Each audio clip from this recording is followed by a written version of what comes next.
Etapa 7. Qual é a colaboração entre os FEMEAs? Por exemplo, vamos imaginar o caso que nós temos um cliente.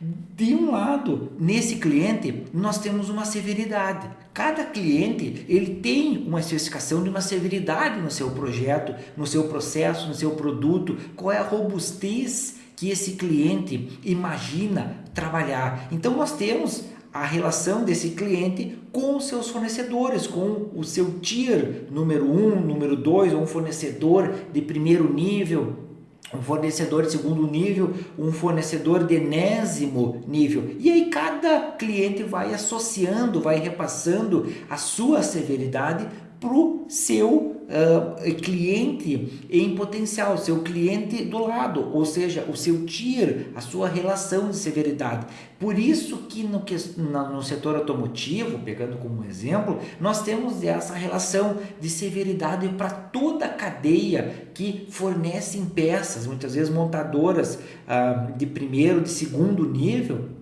que elas forneçam uma peça, uma parte, por exemplo, um componente usinado, uma parte de fundição de algum componente metal mecânico, ele tem que ter uma severidade, ele tem que responder àquela severidade previamente estabelecida por esse seu cliente, por esse seu tier. E aí depende onde que ele está nessa cadeia, nesse nível de desenvolver e de fornecer as suas peças. Cada uma vai repassando e trabalhando em conjunto o seu grau de severidade, o que se espera de cada ação. Então, aqui nós temos do lado esquerdo, nessa imagem, o que se chama de efeitos da falha e essa severidade. E aí o que nós precisamos ter entre cada cliente ou cada fornecedor de grau N mais um, de primeiro, de segundo, de enésimo grau de fornecimento, que é a colaboração. Nós precisamos entender aquele cliente, mas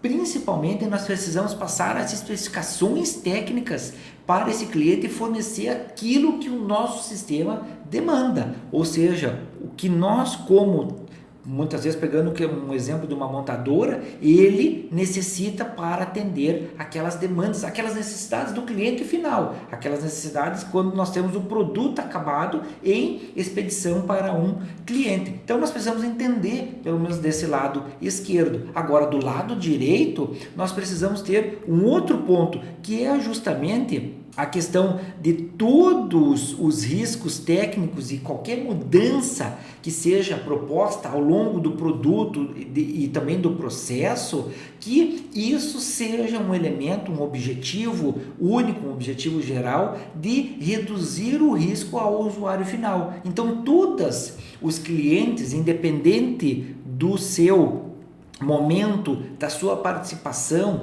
ao longo da cadeia de fornecedores, dessa logística gigante que é a empresa, por exemplo, o setor automotivo, todos esses clientes, todos esses fornecedores, eles precisam ter como objetivo final que é a redução do risco para esse cliente, ou seja, atuar preventivamente. Eu preciso pensar preventivo para eu passar para o próximo cliente com uma severidade menor, o próximo cliente cada vez com uma severidade menor, para chegar esse veículo, esse produto nas mãos do consumidor final, que ele tenha um risco muito baixo de ocorrer alguma falha em algum componente ou qualquer sistema técnico.